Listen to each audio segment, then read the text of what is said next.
तो परिवर्तन तो तब आएगा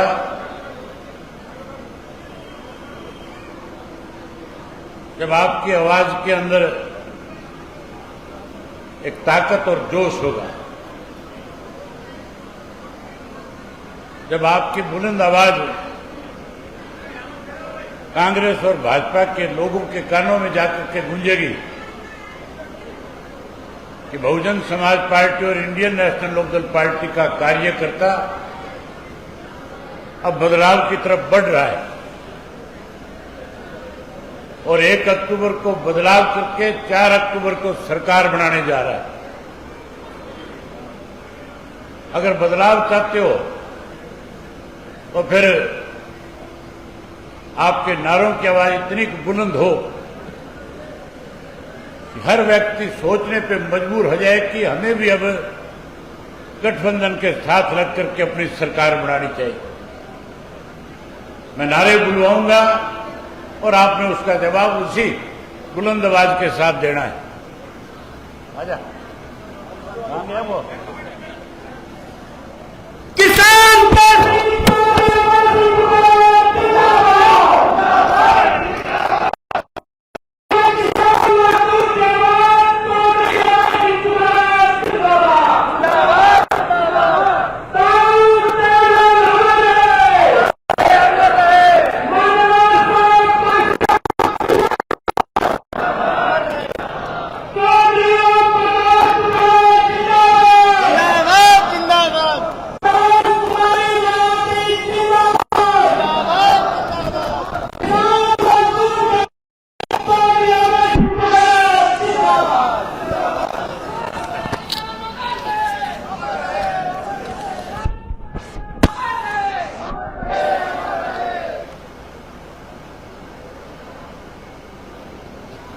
आदर और सम्मान के योग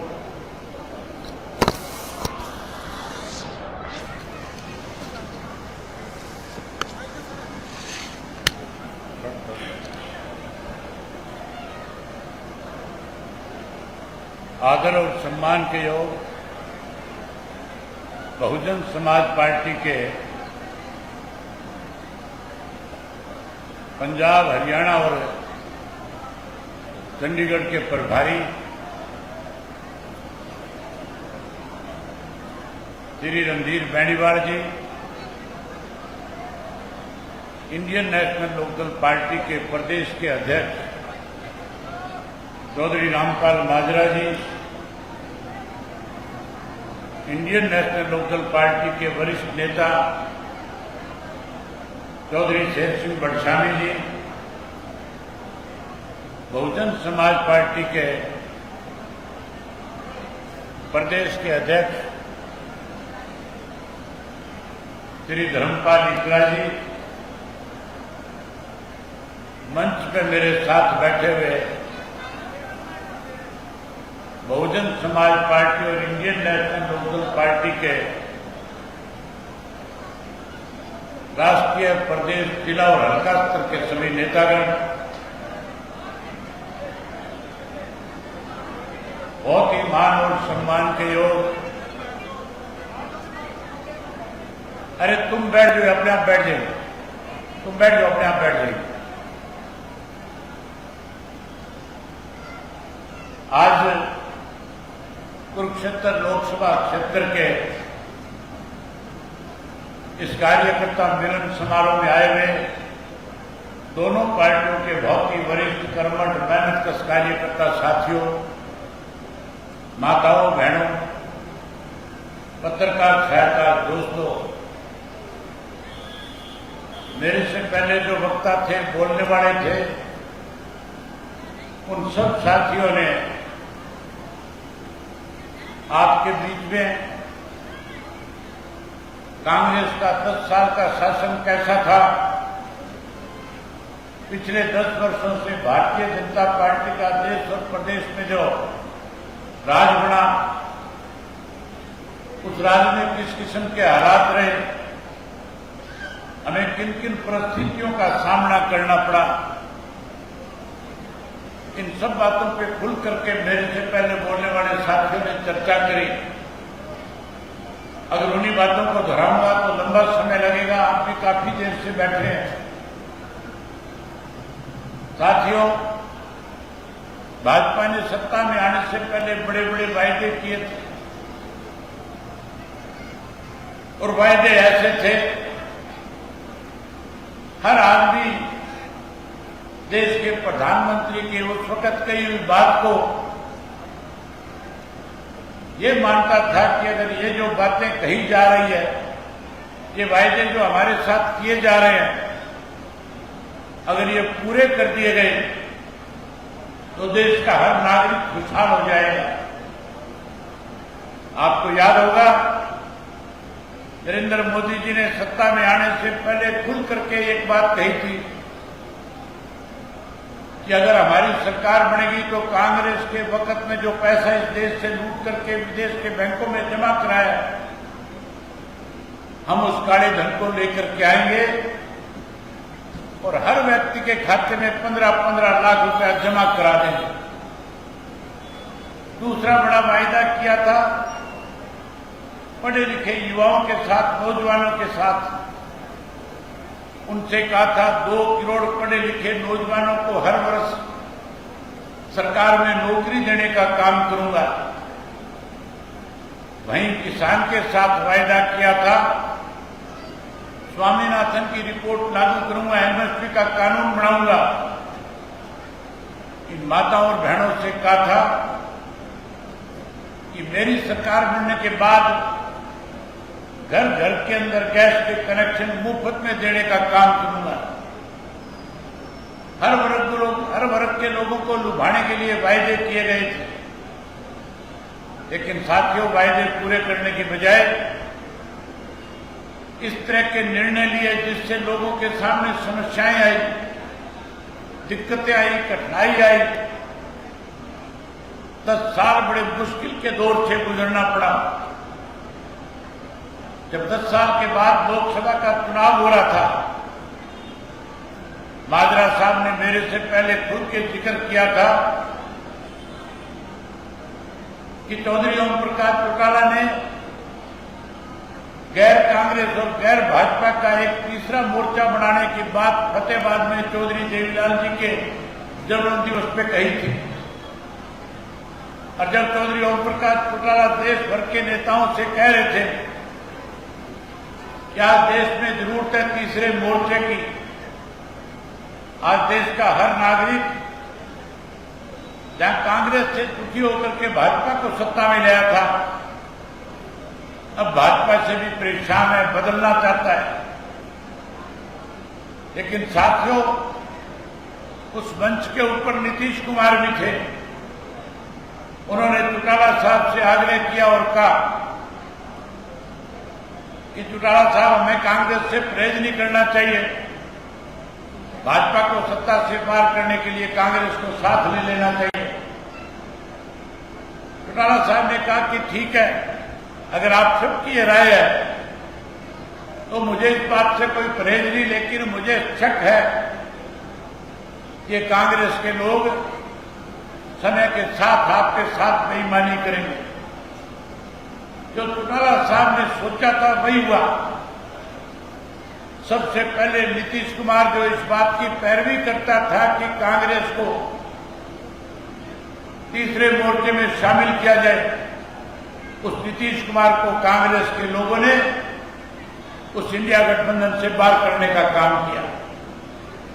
जिस व्यक्ति चौधरी ओम प्रकाश चौटाला ने तीसरे मोर्चे की बात करी थी, गैर कांग्रेस की बात करी थी, इन बेईमान कांग्रेसियों ने उस इंडिया गठबंधन का हिस्सा चौधरी ओम प्रकाश चौटाला को भी नहीं बनने दिया। आज उसका खामियाजा देश के लोग भुगत रहे हैं। अगर इंडिया गठबंधन में हम शामिल होते तो हरियाणा की 10 सीटें जो है इंडिया गठबंधन जीतने का काम करता। भूपेंद्र सिंह हुड्डा बेईमान था, वो नहीं चाहता था कि हरियाणा से भारतीय जनता पार्टी कमजोर होकर के सत्ता से बाहर हो जाए।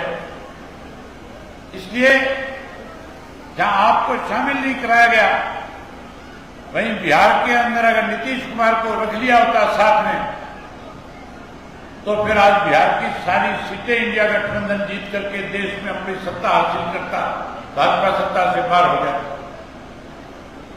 कांग्रेस ने अपना राज स्थापित करने के लिए, अपनी ताकत बढ़ाने के लिए देश के लोगों को फिर से ऐसी सरकार के हाथों में सौंप दिया जो लगातार लोगों को परेशान करने का काम कर रही है। वहीं हरियाणा प्रदेश में 10 वर्ष में भाजपा की सरकार बनने के बाद अनेक दिक्कतें लोगों के सामने आई है। भ्रष्टाचार बढ़ा है, कानून व्यवस्था खत्म होगी, पढ़े लिखे नौजवान बच्चों के पास रोजगार नहीं है, नौकरी नहीं है, स्कूलों में मास्टर नहीं है, अस्पतालों में डॉक्टर नहीं है, साथियों नहरों में पानी नहीं है, बिजली नहीं है, नशा बढ़ गया, अपराध बढ़ गया। आज हर व्यक्ति इस सरकार को बदलना चाहता है। जहां इस सरकार को बदलना चाहता है वहीं कांग्रेस को भी सत्ता से दूर रखना चाहता है। मैंने पूरे हरियाणा प्रदेश के 2000 से ज्यादा गांव का भ्रमण करके बहुत नजदीक से लोगों की दिक्कत और कठिनाई को समझने का काम किया। आज हर व्यक्ति परेशान है। जब परिवर्तन यात्रा लेकर के मैं हरियाणा में निकला था, उस वक्त साथियों बुजुर्गों के साथ बैठ करके जब बात करी तो बुजुर्गों ने खुल करके कहा कि भाजपा की सरकार बनने के बाद 1,80,000 रुपए का कैप लगा करके हमारी पेंशन काटने का काम किया है। पढ़े लिखे नौजवानों से मिला, उन्होंने कहा कि सरकारी नौकरी नहीं है, रोजगार नहीं है, इसलिए मजबूर होकर के जमीन बेच करके विदेशों में जाने के लिए मजबूर होना पड़ता है। माताओं और बहनों से मिला, पूछा क्या हाल है, कहने लगी पीने का पानी नहीं है, हमारे बच्चे स्कूलों में कैसे पढ़े, मास्टर नहीं है, गांव के अंदर अगर डिस्पेंसरी है, हॉस्पिटल है, डॉक्टर नहीं है, दवाइयां नहीं है। और आगे से यह भी कहा कि हमारे साथ धोखा किया गया, गैस का सिलेंडर मुफ्त देने की बात कही, महंगा कर दिया। हर व्यक्ति दुखी था, परेशान था। हर कोई कहता था हम दोबारा से चौधरी देवीलाल की नीतियों की सरकार बनाना चाहते हैं। साथियों, समय आ गया चौधरी देवीलाल जी की नीतियों को और साहब काशीराम के संघर्ष को आगे बढ़ाने का। अब चुनाव है, इस चुनाव के अंदर अगर आप इंडियन नेशनल लोकदल पार्टी और बहुजन समाज पार्टी को सत्ता में लेकर के आते हो तो पूरे देश में एक संदेश जाएगा कि इस देश का किसान और मजदूर इकट्ठा होकर के जिसने अपनी मेहनत से इस देश को बड़ा निर्माता बनाने का काम किया, जिसने दिन रात मेहनत करके जहां बड़े बड़े कारखाने स्थापित करा दिए, हवाई अड्डे बना दिए, रेलवे स्टेशन खड़े कर दिए, जिन मजदूरों ने, किसानों ने मिलकर के इस देश को अनाज में आत्मनिर्भर बना दिया, अब उस देश का मतदाता जो है, उस देश का किसान और मजदूर इस बात के लिए भी जागृत हो चुका है कि जब देश का निर्माण हम कर सकते हैं तो फिर देश के अंदर सत्ता पे काबिज होकर के राज क्यों नहीं कर सकते। अब राज बनाने का समय, अगर हरियाणा में इसकी शुरुआत करोगे तो पूरे देश में संदेश जाएगा और पूरे देश में आगे आने वाले लोकसभा के चुनाव में बदलाव होगा। बहन मायावती इस देश की प्रधानमंत्री बनकर के इस देश को आगे ले जाने का काम करेंगे। आज साथियों, चाहे भारतीय जनता पार्टी है, चाहे कांग्रेस के लोग हैं, लगातार लोगों को लुभाने में लगे हुए हैं। बड़े बड़े वायदे करते हैं, कहते हैं हम सत्ता में आएंगे, सत्ता में आने के बाद लोगों को सुविधाएं प्रदान करेंगे। मुझे पता है लोगों के सामने किस किस्म की दिक्कतें हैं, क्योंकि मैं गांव-गांव में गया हूं, शहर और कस्बों में लोगों से मिला हूं। ये लोग केवल अखबारों तक सीमित है, इनको नहीं पता इस बात का कि लोगों की आज क्या क्या मुश्किलें हैं। अगर किसी को मुश्किलों का हरियाणा के लोगों की का पता था तो याद करो, चौधरी देवीलाल ने न्याय युद्ध करके हरियाणा प्रदेश के एक एक गांव में जाकर के लोगों को बुनियादी सुविधा कैसे दी जाए, उसके लिए उन्होंने सन 1987 में समस्त हरियाणा सम्मेलन जो जींद में किया था, उस समस्त हरियाणा सम्मेलन में चौधरी देवीलाल ने लोगों से कहा था कि बूढ़ो मर मत जाइयो, 100 रुपया माहवार पेंशन करूंगा। चौधरी देवीलाल ने वायदा किया था और कहा था 10-10 हजार के कर्जे माफ करूंगा।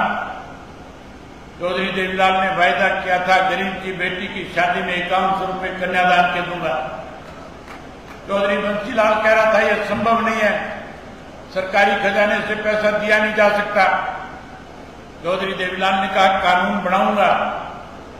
जब आप लोगों ने सत्ता सौंपी तो चौधरी देवीलाल ने अपने कैबिनेट सेक्रेटरी से कहा जाओ एक प्रस्ताव लिख करके लेके आओ। पहली पंक्ति में लिखो 2 रुपया पेंशन, उसके नीचे लिख करके लेकर के आओ किसान का, मजदूर का, छोटे दुकानदार का 10,000 रुपये तक का कर्जा माफ, और निचली पंक्ति में लिखो 5100 रुपये गरीब की बेटी को कन्यादान। और वो तीनों चीजें लिख करके लाए। चौधरी देवीलाल ने कैबिनेट से मंजूर कराया और कानून बना करके लोगों को सुविधा देने का काम किया। 10 साल कांग्रेस का राज रहा, हुड्डा कहता रहा। उस 10 साल के राज में लोगों को सुविधाएं देने की बजाय चौधरी शेर सिंह जैसे बता रहे थे कि किस तरह से भेदभाव किया गया। केवल सरकार रोहतक तक सीमित थी, बाकी हरियाणा के लोग परेशान थे, दुखी थे, सरकार में अनदेखी हो रही थी। अगर सरकार में सबको सारी सुविधाएं दी तो चौधरी ओम प्रकाश चौटाला ने सरकार आपके द्वार लगा करके लोगों को ज्यादा से ज्यादा सुविधाएं प्रदान करने का काम किया था। आज साथियों, सत्ता में बैठे लोग, प्रदेश का मुख्यमंत्री रोज नत लिए हर रोजाना नए नए वायदे करता है। हैरानी की बात है, 10 साल राज रहा, 10 साल में ऐसे फैसले लिए थे जिससे लोग परेशान हुए। अब उन फैसलों को बदल रहे हैं। इस बात पे मोहर लगा रही है सरकार कि हमने 10 साल गलत फैसले लेकर के लोगों को परेशान किया। अब हर व्यक्ति बदलना चाहता है। जहां ये लोग वायदा करके कहीं डुबाने की बात करते हैं, इन्होंने कभी भी सत्ता में आने के बाद अपने वायदे पूरे नहीं किए। मैंने नजदीक से देखा और सारी चीजों को समझने के बाद जब हमारा और बहुजन समाज पार्टी का आपस में समझौता हुआ तो हमने बैठ करके फैसला लिया कि अगर सरकार बनेगी तो सरकार बनने के बाद हम लोगों को कौन कौन सी ऐसी सुविधाएं दें जिससे हरियाणा प्रदेश के लोगों की दिक्कत और कठिनाई खत्म हो जाए। हमने आपस में विचार विमर्श किया और विचार विमर्श के बाद फैसला लिया कि हम हर जिले में जाएंगे, हर लोकसभा क्षेत्र में जाएंगे, कार्यकर्ताओं को खुल करके बता करके आएंगे कि हमने आगे क्या करना है, कार्यकर्ताओं की जिम्मेवारी लगा करके आएंगे। आप लोगों को मेरी कही हुई बात पे विश्वास और भरोसा है या नहीं है? आप ये उम्मीद मुझसे करते हो कि सरकार बनने के बाद जो वायदा आज आपके बीच में करके जाएंगे, जो हरियाणा की जनता तक आप लेकर के जाओगे, क्या आप मेरे पे ये भरोसा करते हो कि मैं उन सब वायदों को पूरा करने का काम करूंगा? अगर आपको विश्वास और भरोसा है तो साथियों, सबसे पहला काम जो है, जो पेंशन चौधरी देवीलाल ने 100 रुपया बढ़ाई थी, जिसको 35 वर्ष हो गए, महंगाई बढ़ गई है, हम उस पेंशन को बढ़ाएंगे। 7500 रुपया बुजुर्ग को मान सम्मान की पेंशन देने का काम करेंगे। जहां पेंशन बढ़ाएंगे, पेंशन सम्मान पेंशन देंगे, वहीं साथियों अब तो 60 वर्ष के बुजुर्ग को पेंशन मिलती है, हम उसकी आयु सीमा कम करके 58 वर्ष के बुजुर्ग को पेंशन देने का काम करेंगे। अगर सरकार में कर्मचारी 58 वर्ष की आयु में रिटायर होता है तो फिर हम अपने बुजुर्गों को मान सम्मान के रूप में 65 वर्ष, अपने 58 वर्ष की आयु में उनको पेंशन का पैसा देंगे। वहीं बेरोजगारी बढ़ गई, बच्चे पलायन कर रहे हैं, विदेशों में जा रहे हैं। हम हर घर में एक बच्चे को, चाहे वो लड़का हो चाहे लड़की हो, जो पढ़ा लिखा होगा उसको सरकारी नौकरी देने का काम करेंगे। जो कोई नौकरी से वंचित रह जाएगा उसे मायूस नहीं होने देंगे। जब तक उसको रोजगार नहीं मिल जाएगा, नौकरी नहीं मिल जाएगी, 21,000 रुपया उसको सम्मान भत्ता देने का काम करेंगे। ये माताएं बहनें बैठी है, मोदी कहता था गैस का सिलेंडर मुफ्त में दूंगा, अब महंगा हो गया। हुड्डा कहता है 500 का दूंगा। जब हुड्डा की सरकार थी तब हुड्डा ने कभी गैस का सिलेंडर सस्ते में देने की बात नहीं कही। तब तो कांग्रेस के राज में महंगाई बढ़ी थी, गैस के सिलेंडर की कीमत बढ़ती जा रही थी, उसे रोकने का प्रयास नहीं किया गया। अगर गैस का सिलेंडर किसी के राज में सबसे ज्यादा सस्ता था तो चौधरी ओम प्रकाश चौटाला जब मुख्यमंत्री थे 250 रुपये में गैस का सिलेंडर घर में दे करके जाया जाता था। अब आप राज बनाओ, राज बनाने के बाद हर घर में सरकार की तरफ से महीने की पहली तारीख को गैस का सिलेंडर आपको मुफ्त में देने का काम करेंगे। गैस का सिलेंडर मुफ्त देंगे, भाई गृहिणी को रसोई के खर्च के लिए किसी के सामने हाथ ना फैलाना पड़े, 1100 रुपये आपके खाते में हर महीने डालने का काम करेंगे। भाई उसके साथ साथियों मुफ्त पानी देंगे। चौधरी ओम प्रकाश चौटाला मुख्यमंत्री थे, घर में टूटी लगाई थी, गली में पानी किया जाता था। हम दोबारा फिर सबज पानी का प्रबंध करेंगे, मुफ्त में पानी देंगे। भाई पानी मुफ्त के साथ साथ आज भाजपा वाले, कांग्रेस वाले बिजली के 200, 300, 500 यूनिट कम करने की बात करते हैं, फ्री में देने की बात करते हैं। चिंता करने की जरूरत की सरकार बनाओ। हर डोमेस्टिक में हर घर को घर के ऊपर सोलर का पैनल लगा करके मुफ्त में बिजली देने का भी वायदा करते हैं। वहीं उसके साथ साथ अच्छी शिक्षा का प्रबंध करेंगे और अच्छी शिक्षा के साथ हर बच्चे को मुफ्त में शिक्षा प्रदान करने का भी काम करेंगे। वहीं हुड्डा कहता है 20 लाख रुपये दूंगा कोई बुजुर्ग बीमार होगा, बीजेपी वाले कहते हैं आयुष्मान के कार्ड से 10 लाख देंगे। हम तो परमात्मा से दुआ करते हैं कोई किसी के घर में बीमार ना हो, पूरा हरियाणा स्वच्छ रहे। लेकिन अगर कहीं कोई हाई बीमारी आ गई, कोई बीमार हो गया, उसको इलाज के लिए चिंता करने की जरूरत नहीं होगी। चाहे उसमें 10 खर्च होते, 20 खर्च होते, 100 खर्च हो, सारा का सारा पैसा हरियाणा की सरकार उठाने का काम करेगी। वहीं उनके साथ साथ ओल्ड पेंशन के लिए कर्मचारी रोजाना सड़कों पर रहते हैं।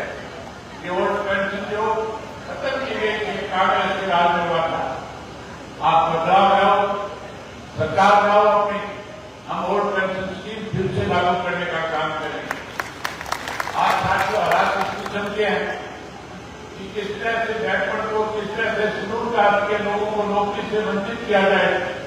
इसलिए सरकार सरकारी नौकरी पक्की निकालने की बजाय आज कौशल रोजगार योजना के तहत भर्तियां कर रही है, जिससे सबसे बड़ा नुकसान जो है वो बैकवर्ड क्लास के लोगों का है, शेड्यूल कास्ट के लोगों का है, क्योंकि उसमें कोई रिजर्वेशन नहीं है। हम स्थायी नौकरी का बंदोबस्त करेंगे। 2 लाख को नौकरियां आज हरियाणा प्रदेश के अंदर खाली पड़े हैं। आते ही सबसे पहले 6 महीने में उनको भरने का काम करेंगे। हम स्थायी नौकरी देंगे और खास करके आंगनबाड़ी वर्कर, आशा वर्कर और सफाई का जो कर्मचारी है, पहली तरफ से उनको पक्का करने का भी काम करेंगे। वहीं इसके साथ साथ साथियों 200 गज के प्लाट देंगे। आज अखबारों में आपने पढ़ा होगा, पिछले दिनों मुख्यमंत्री कह रहा था कि हम शहर में रहने वाले को 30 गज का प्लाट देंगे, हम कोई कस्बे में रहने वाले उसको 50 गज का देंगे, गांव में रहने वाले को 100 गज का देंगे। इस तरह से हरियाणा प्रदेश के लोगों के साथ भेदभाव करने की बात कही जाती है। चिंता करने की जरूरत नहीं। हम 100 गज का प्लाट है, वो शहर में रह रहा है, कस्बे में रह रहा है, गांव में रह रहा है, हरियाणा के किसी भी कोने में बैठा है, जो आदमी भूमिहीन है उसको 100 गज का प्लाट देंगे और उसके साथ साथियों चौधरी देवीलाल आवास योजना के तहत पक्का मकान बना करके भी देने का काम करेंगे। आज पोर्टल से हर कोई दुखी है, आज हर कोई चाहता है पोर्टल बंद कर दिए जाए। पोर्टल से। पोर्टल बंद करवाना चाहते हो कि नहीं करवाना चाहते हो? अगर करवाना चाहते हो तो जोर से बोल के बताओ कि बंद करवाना चाहते हो। बंद करवाना चाहते हो आप सरकार बनाओ, जहां पोर्टल बंद करेंगे वही राशन कार्ड बना करके देंगे, उसी से सारी सुविधाएं हरियाणा प्रदेश के हर नागरिक को मिलेगी। वहीं इसके साथ साथ अपनी राजधानी बनाएंगे, अपना हाईकोर्ट बनाएंगे। चंडीगढ़ के अंदर जो हमारा 40% का हिस्सा है वो हिस्सा भी लेकर के रहेंगे, वहीं अपनी राजधानी बनाने का काम करेंगे। ये साथियों सारी बातें तब संभव है जब आप सब मिलकर के अभी से आने वाले चुनाव तक 1 तारीख तक लगातार लोगों से संपर्क करो, लोगों में विश्वास पैदा करो। जहां लोगों का मन नहीं तो वहीं उन्हें इस बात का विश्वास और भरोसा दिलाओ कि जो बातें हम आज आपके बीच में क्या करते जा रहे हैं, हमारी सरकार बनने के बाद पहली तरफ से पूरा करने का काम करें। साथियों पिछले दिनों डिबेट थी, वो डिबेट के अंदर अलग अलग पार्टियों के नेता आए थे। इंडियन नेशनल लोकल पार्टी की तरफ से चौधरी रामपाल माजरा जी गए हुए थे।